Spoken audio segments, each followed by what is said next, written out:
Welcome everyone. It is 3 p.m. and it's time for the Server Room Show. This is episode 66. Today I will talk about cybersecurity awareness. Cybersecurity awareness refers to how much end users know about the cybersecurity threats their network face and the risks they introduce. End users are considered the weakest link and the primary vulnerability within a network. Organizations allot funding to protect their networks from outside threats and to reduce vulnerabilities. Being that the end users are a major vulnerability, technical means to improve security are simply just not enough. Organizations must also provide training for personal awareness of cybersecurity. They should educate employees on current threats and also on how to avoid them. Cybersecurity awareness presentations are frequently done in enterprises. I present a few of those myself every now and then to new employees when new employees join to the company where I work, and sometimes also as a refresher course later on to just to keep them alert or up to date of new threats and vulnerabilities if those arises or new trends in cybersecurity to make them aware. And as part of it, corporations like to do also phishing exercises and other kind of live or unannounced forms of testing employee awareness and ability around the cybersecurity threats. I remember those phishing exercises from my previous companies where IT security personnel, they would send these typical phishing emails, which appears like, for example, like if it was a notification from DHL that you have a parcel waiting for to be handed to you or delivered to you, and urges you to take action, to click on a button or on a link. Or perhaps I remember there was another email of a phishing exercise in one of my previous companies where it was telling that they would offer to employees a free 30-day trial of Netflix subscription, and click here to redeem this offer. As you can imagine, many have fallen to this tempting threat, so to say. In my opinion, this episode is best consumed or will be the best way consumed together with episode 2 I did, the second episode of this show, the Server Room Show back in the day. It was an episode I did on Security 101, as some of the topics mentioned here and also there are overlapping with the ones mentioned and discussed in that episode, or perhaps in this one. For example, the rules and safety about passwords and many other things I did mention in the Security 101 episode number 2 of the Server Room Show, and I think that they are greatly complement one another. You could say that the Security 101 was more focused on a personal level or personal setting, while this episode of the cybersecurity awareness are greater focused on the corporate or on the enterprise scenario. Topics to be part of a cybersecurity awareness presentation. I do discuss most of these topics in in my presentations, and I do them regularly. And yes, I sometimes have to go back to my slides or my presentation and add something else, or perhaps correct something if I made a mistake, or if I forgot to include something.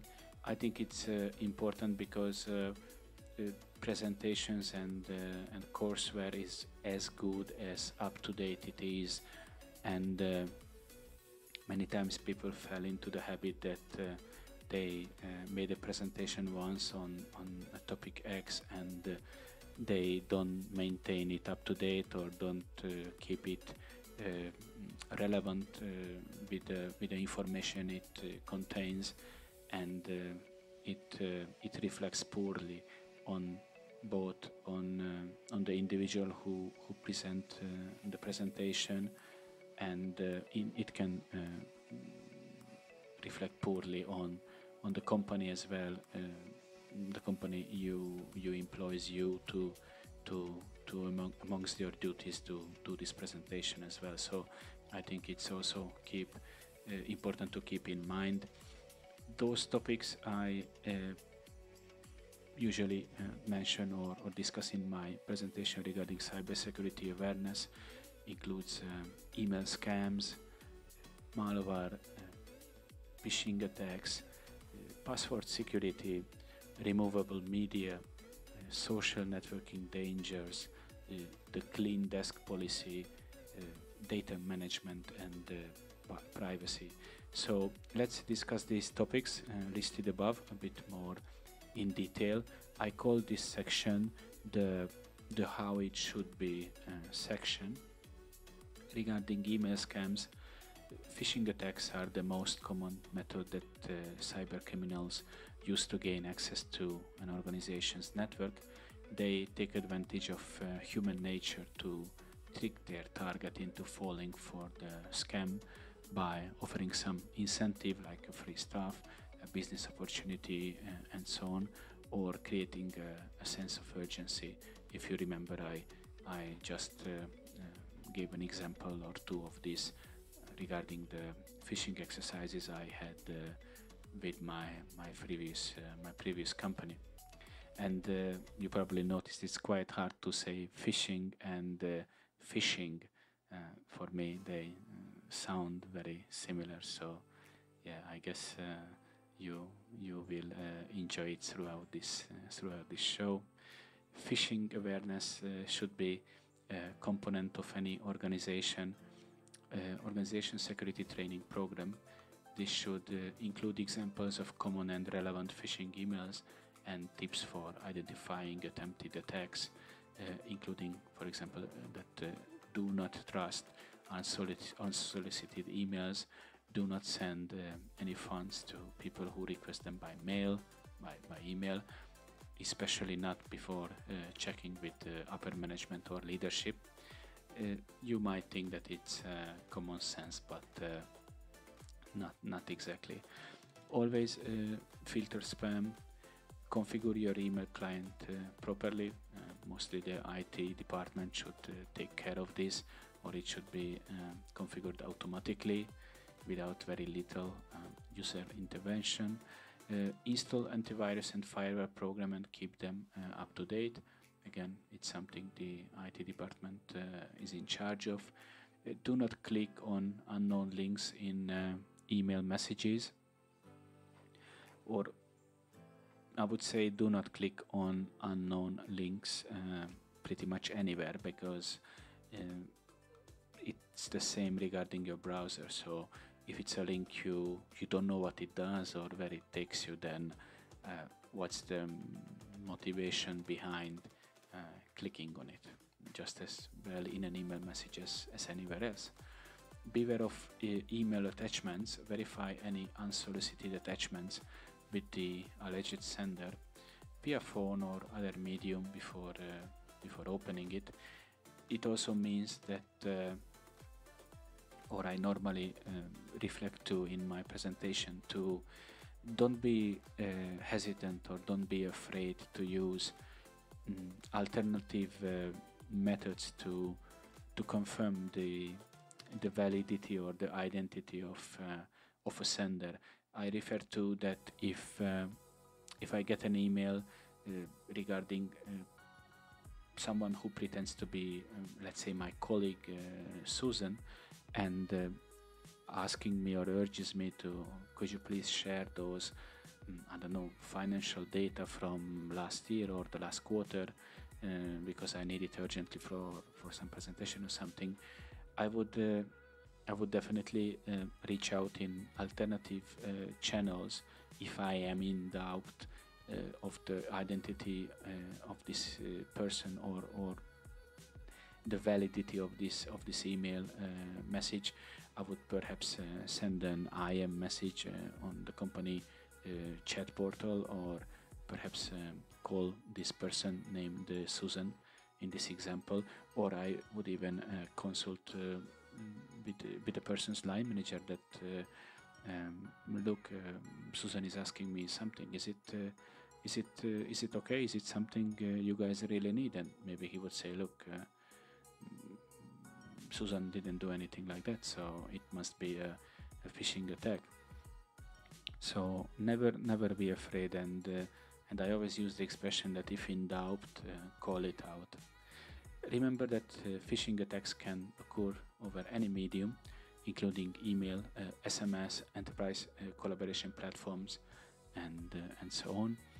Malware is malicious software that cyber criminals use to steal sensitive data, user credentials, financial information, and so on, or to cause damage to an organization's system, like with ransomware and Viper malware, pieces of software which can do damage and harm by either removing your data, or making you not being able to access that data. It can be delivered to an organization in a number of different ways, including phishing emails, drive-by downloads, and malicious removable media. Employee security awareness training on malware should cover common delivery methods, threats, and impacts to the organization. Important tips include to be suspicious of files in emails, websites, and other places. Do not install unauthorized software. Keep antivirus running and up to date. Contact IT security team if you may have malware infection. Password security. Passwords are the most common and easiest to use authentication system in existence. Most employees have dozens of online accounts that are accessed by providing a username, often their email address, and a password. Poor password security is one of the biggest threats to modern enterprise security.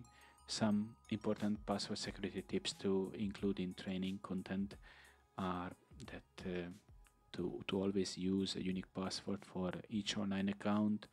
Passwords should be randomly generated. That's the ideal. Passwords should contain a mix of letters, numbers, and symbols if possible.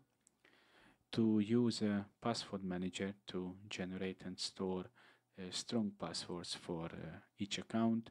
It could be online or an offline password manager. Me personally, I have nothing against writing those passwords down. Like, imagine if you have like a little notebook or something which you always carry with yourself, which otherwise not identifiable that it's your property. So I mean that it's a little let's say a black notebook which doesn't have my name and ID number written on it, including my photo and everything, but just a generic notebook which doesn't contain anything else, just you know, these passwords and to which place the login details, so to say. And most importantly, that it is as safe as the place where you keep it. So The common problem and why many people do not advise you to write your password down is the bad habit of users storing those passwords in a sticky note, sticked under the keyboard or sticked on the bottom part of the monitor or somewhere on their desk, and that's therefore is incorrect, and it's not a good practice. But if you keep these passwords written down, for example, in a notebook, far away from the computer, and with controlled access to it, like for example in a separate room, in a drawer with a key, or something even better, or you keep it with yourself in your bag or in your purse, then it's a different story, and it's a different strength that that kind of password management method you are using has, versus being it written on a piece of paper and being sticked on a back of a keyboard, or immediately in the near vicinity of the computer or the device where it might be used and exploited. Also, the use of multi-factor authentication whenever available to reduce the impact of a compromised password, because like that you always need to provide, apart from the password, a second form of authentication. It could be a code you receive via SMS, or perhaps by an additional code you receive on your email account, or through an authentication app on your mobile device.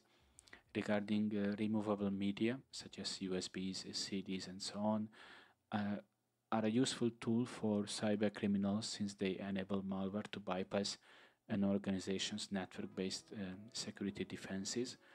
Malware can be installed on the media and configured to execute automatically with autorun, or to have an anti-sync file name to trick employees into clicking, for example, salary information, or information which you are curious enough to know more about.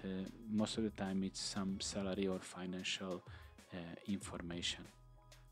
Malicious removal media can steal data, install ransomware, or even destroy the computer they are inserted into.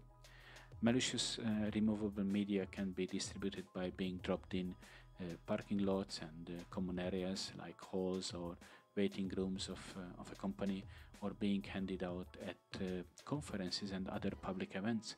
Employees should be trained to properly manage untrusted removable media. Never plug untrusted removable media into a computer, pretty much into any computer, not just corporate. Also do not plug it into personal one either. Bring all untrusted removable media to IT or security team for scanning, and disable autorun on all computers. This is something the IT department should take care of with endpoint protection software. Social networking dangers. Enterprises use social networking as a powerful tool to build a brand, either locally or globally, and to generate online sales.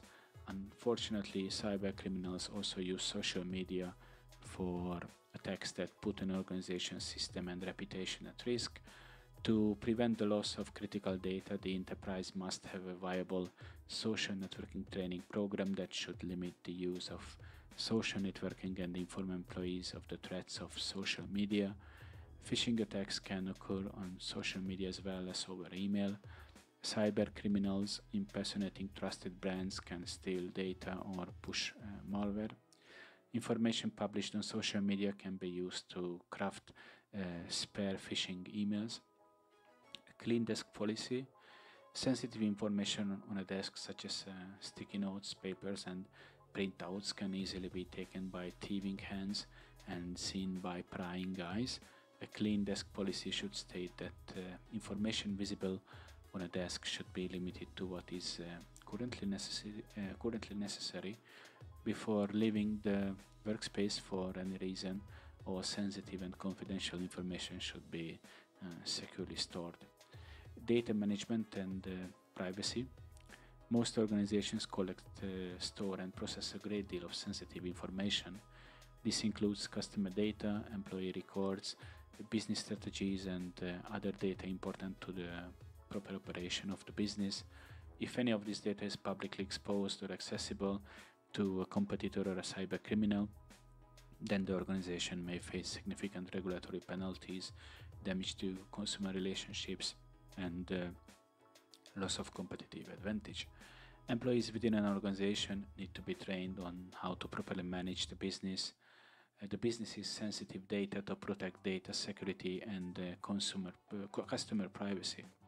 Important training content includes the business's data classification strategy and how to identify and protect data at each level, regulatory requirements that could impact an employee's day-to-day operations, approved storage locations for sensitive data on the enterprise network, the use of a strong password and multi-factor authentication for accounts with access to sensitive data.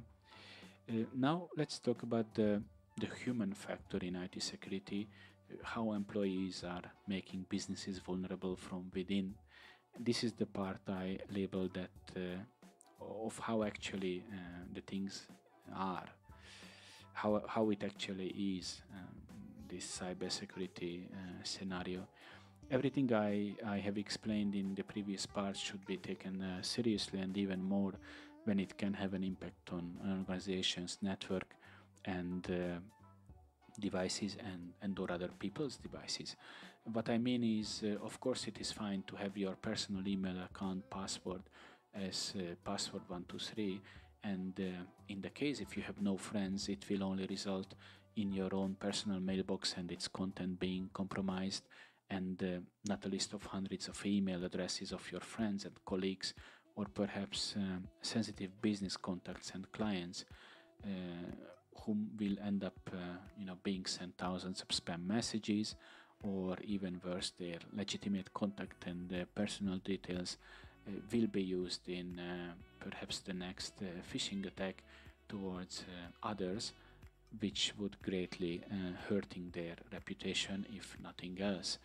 This paragraph above alone to explain why many corporations do not allow to access personal email accounts from within their organization.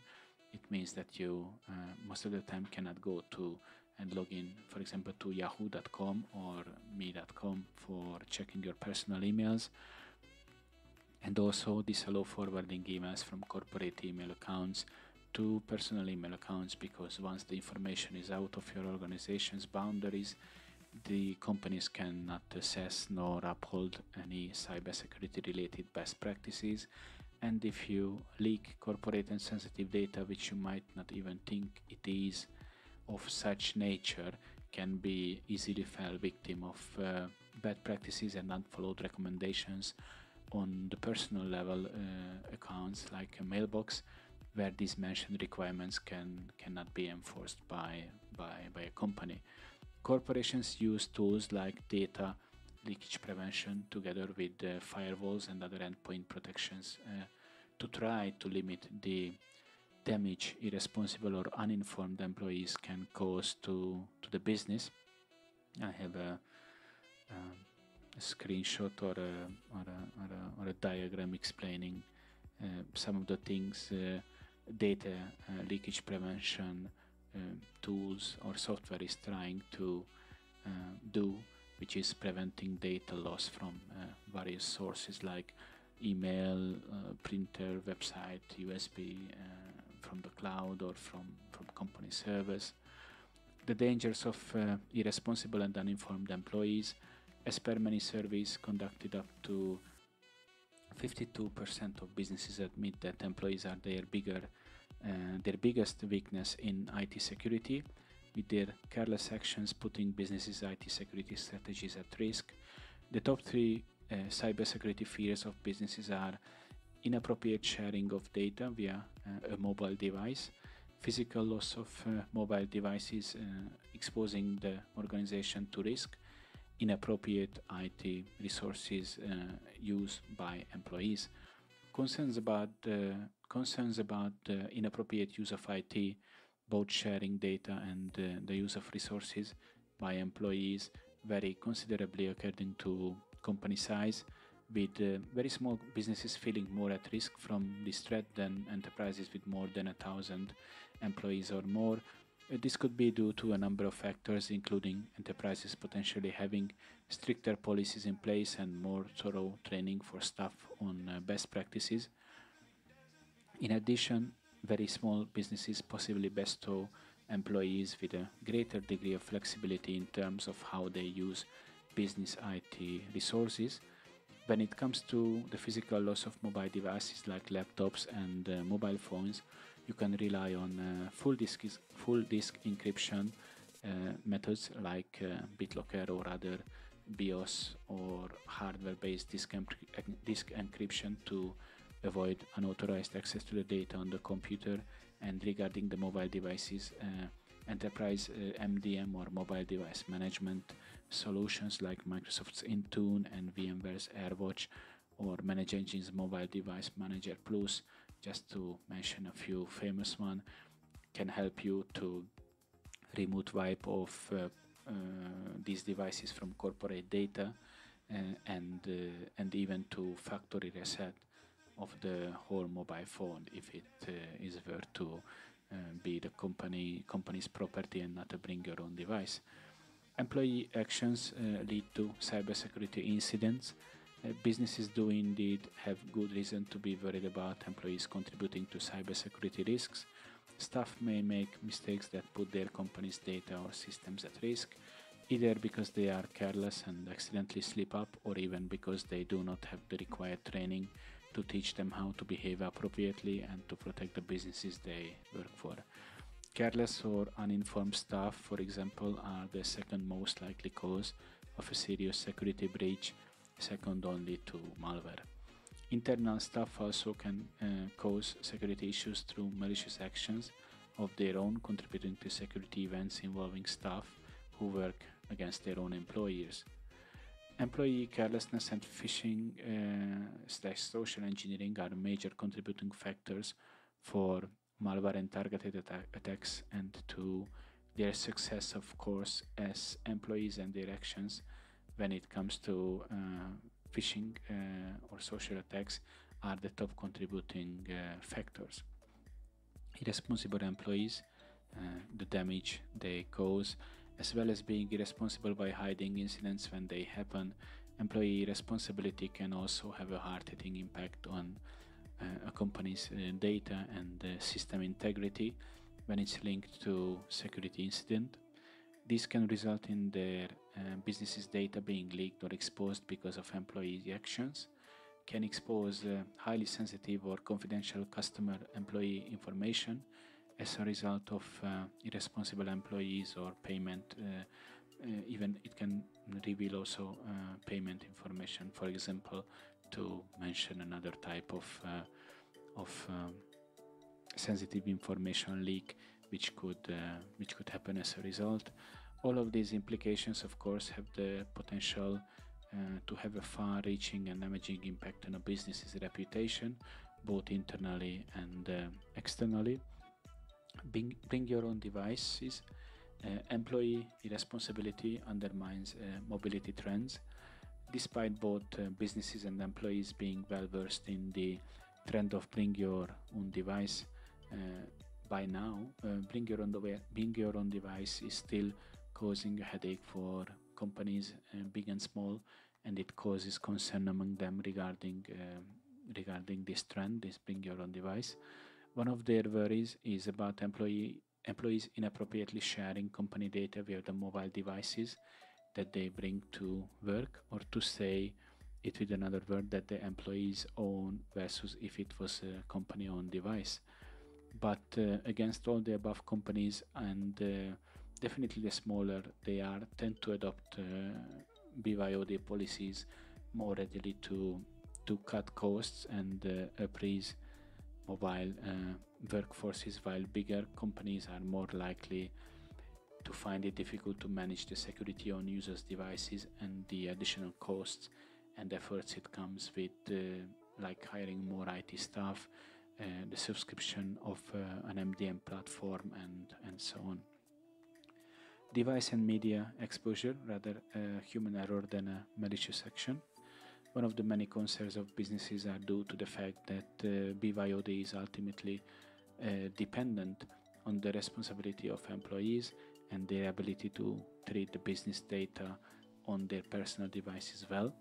This process isn't always a smooth one. People lose devices and the devices are stolen as well. Essentially, the more devices taken outside of the work environment, the more at risk it and the data on it is. Many businesses get involved in data exposure due to employees losing their mobile devices or they get stolen. So what is the solution to all of this? As you can see, employee responsibility and carelessness, or simply just being uninformed and untrained on all the above we have discussed so far, are fundamental to successfully avoid these issues and security incidents to happen. IT security policies, it is simply not enough to have an IT security policy in place.